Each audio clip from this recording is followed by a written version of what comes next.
सुप्रभात। मैं विकास कुमार सिंह और आज के वर्चुअल क्लास में आप सबका स्वागत है। इससे पिछले वीडियो में हमने जनरल एंट्री के बारे में चर्चा किया।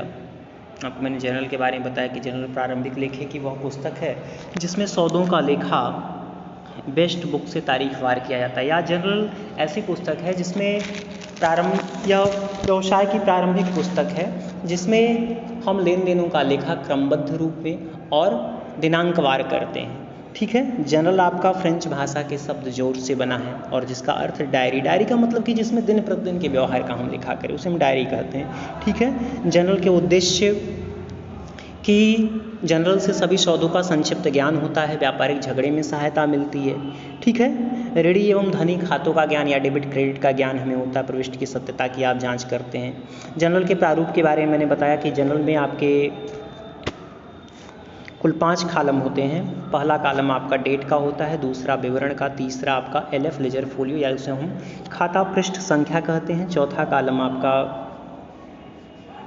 ये डेबिट अमाउंट का होता है और 5वां कॉलम क्रेडिट अमाउंट का।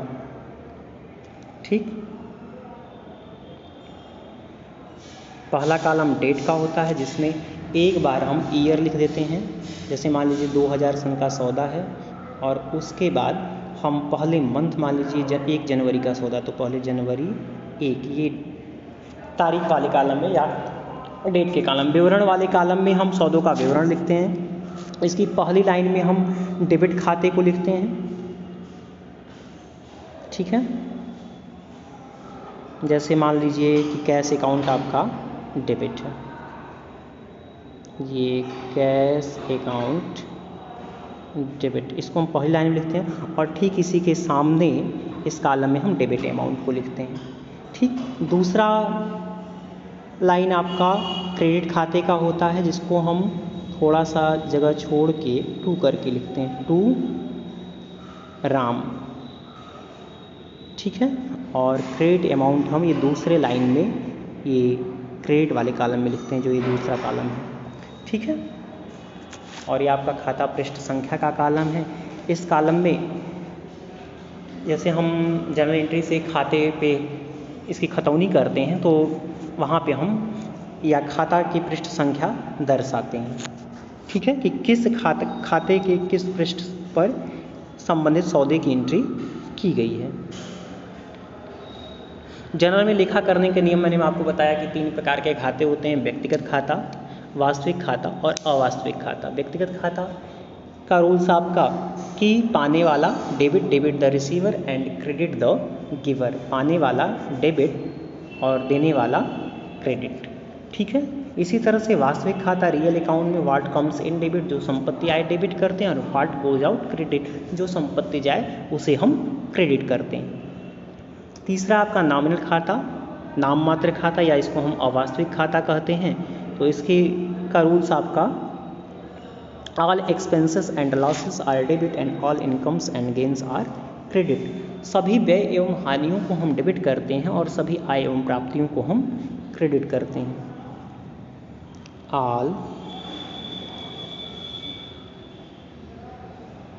All expenses and losses debit and all incomes and gains credits। ठीक है। सभी व्यय एवं हानियों को हम डेबिट करते हैं और सभी आय एवं प्राप्तियों को क्रेडिट करते हैं। ठीक है। All expenses and losses debit and all incomes and gains are credit. अब इसी पे लेके इन खातों को लेके हम एक उदाहरण, निम्नांकित व्यवहारों से मथुरा के श्री सुंदरलाल की पुस्तकों में जनरल के आवश्यक लेखे करने हैं। 2015 मई 1 सुधीर से माल क्रय किया 200 रुपया, सुरेंद्र को माल बेचा 180, सुधीर को माल वापस किया 50 रुपया, सुरेंद्र ने माल दान में दिया 160, राम से नकद क्रय किया 120 है, मोहन को माल नकद बेचा 100 मई 7 को। ठीक। तो इन की जो एंट्री है हम क्रमबद्ध ढंग से करते हैं। पहला सौदा आपका, जैसे मैंने बताया कि 5 कॉलम होते हैं। एक कॉलम आपका डेट का, दूसरा पर्टिकुलर का, तीसरा आपका लेजर फोलियो का, और 2 कॉलम अमाउंट के होते हैं। पहले में हम डेबिट अमाउंट को दर्शाते हैं और दूसरे में हम क्रेडिट अमाउंट को दर्शाते हैं। डेट के कॉलम में जैसे कि 2015 मई 1 से सौदा आपका शुरू हो रहा है, तो पहले हम एक बार ईयर और ठीक उसके नीचे पहले हम मंथ और फिर तारीख लिखते हैं, मई 1। अब देखिए पहला सौदा आपका क्या है, सुधीर से माल क्रय किया।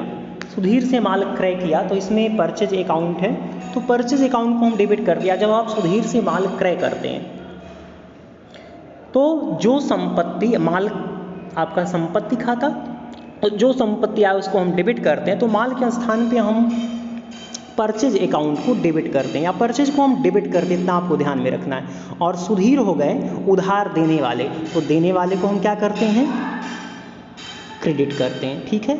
और ये सौदा आपका 200 रुपये, 200 का माल खरीदा गया, तो परचेज अकाउंट को 200 से डेबिट किया गया और सुधीर को 200 से क्रेडिट किया गया, ठीक है। दूसरा है आपका सुरेंद्र को माल बेचा, ठीक। अब जब आप माल बेचते हैं तो माल जाता है, तो जो संपत्ति जाए उसको हम क्या करते हैं, क्रेडिट करते हैं, ठीक है।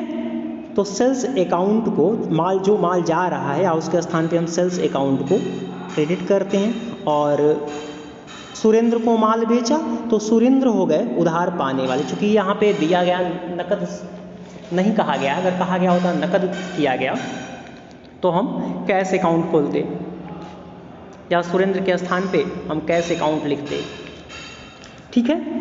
तो सुरेंद्र हो गए उधार पाने वाले और सेल्स अकाउंट को हम क्रेडिट करते हैं। सुरेंद्र को 180 का माल बेचा गया है, तो सुरेंद्र के खाते को 180 से डेबिट किया गया है और सेल्स अकाउंट को 180 से क्रेडिट किया गया है, ठीक है। अगला सौदा देखिए, सुधीर को माल वापस किया। ध्यान दीजिएगा, सुधीर को माल वापस किया गया है, यानी कि हम सुधीर से खरीद के लाए थे। यहाँ देखिए, सुधीर से आपने 200 का माल क्रय किया था और 50 रुपये का माल वापस कर रहे हैं, तो यानी कि आप खरीद कर वापस कर रहे हैं, तो ये आपका परचेज, आपने सुधीर से माल खरीदा था, अब उसे आप वापस कर, तो ये परचेज रिटर्न है।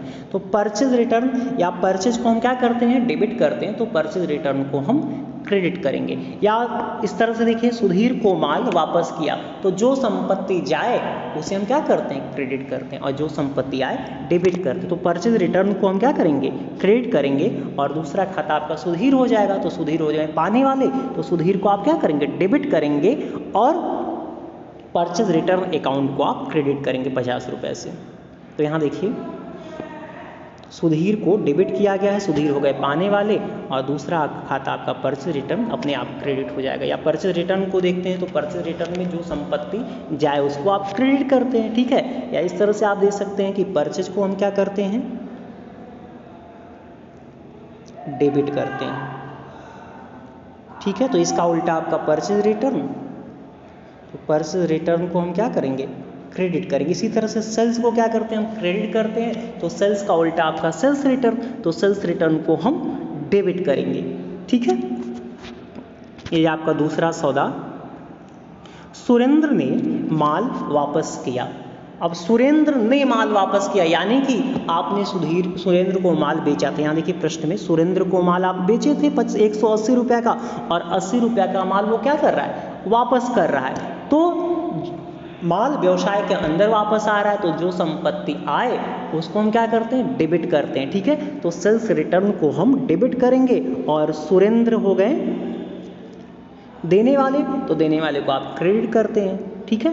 तो सेल्स रिटर्न अकाउंट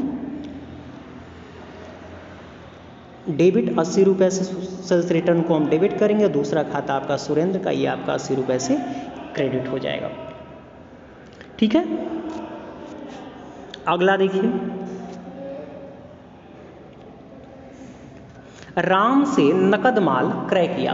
अब क्रय कैसे किया जा रहा है, नकद किया जाए। तो जब आप क्रय करते हैं तो माल व्यवसाय में आता है तो जो संपत्ति आए उसको हम डेबिट करते हैं। ठीक है, तो आप परचेज अकाउंट को डेबिट करेंगे और चूंकि नकद क्रय किया गया है तो नकद क्रय करेंगे तो आपके पास से कैश जाएगा, तो दूसरा खाता कैश अकाउंट प्रभावित होता है। तो आप एंट्री क्या करोगे, purchase account debit to cash account. ठीक है, यहाँ देखिए माल खरीदा गया है 120 रुपये का और चूंकि नकद दिया गया है कि नकद सौदा है, ठीक, तो नकद सौदा में कैश में आप भुगतान करेंगे तो दूसरा खाता कैश प्रभावित होगा। कैश आपका वास्तविक खाता, तो वास्तविक खाते के रूल्स के अनुसार जो संपत्ति जाए उसको आप क्रेडिट करते हैं। What goes out credit and what comes in debit.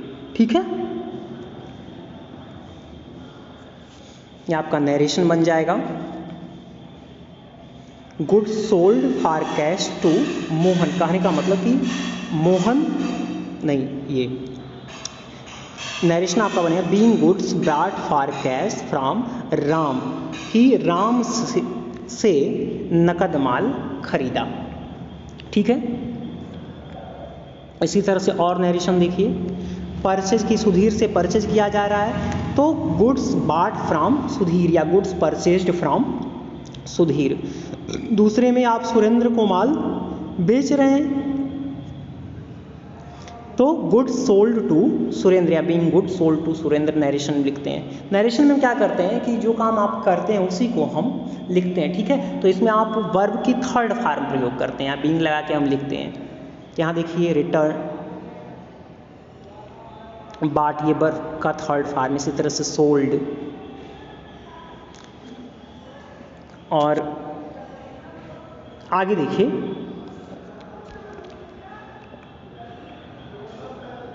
अगला है आपका ये राम से नकद माल क्रय किया हो गया, मोहन को नकद माल बेचा। तो मोहन को अगर आप नकद माल बेचते हैं तो मोहन हो गए आपके पाने वाले, नहीं, नकद माल जब आप बेचेंगे तो आपके पास कैश आएगा तो आप कैश अकाउंट को डेबिट करते हैं। ठीक है, और सेल्स, दूसरा खाता आपका सेल्स प्रभावित अकाउंट प्रभावित होगा तो सेल्स अकाउंट को आप क्रेडिट करेंगे। ठीक है, मोहन को नकद माल बेचा तो कैश अकाउंट डेबिट, जब आप मोहन को नकद माल बेचेंगे तो उससे कैश मिलेगा। कैश आपका वास्तविक खाता, वास्तविक खाते के रूल्स के अनुसार जो संपत्ति आए उसको हम डेबिट करते हैं। ठीक है, और टू सेल्स अकाउंट, दूसरा खाता आपका सेल्स अकाउंट, तो कैश अकाउंट आपका 100 रुपये से डेबिट हो जाएगा और सेल्स आपका 100 रुपये से क्रेडिट हो जाएगा। अगला है आपका 7 मई का सौदा है, माल दान में दिया, दान में आपने 160 रुपये का माल दिया तो ये आपका नाम मात्र खाता है।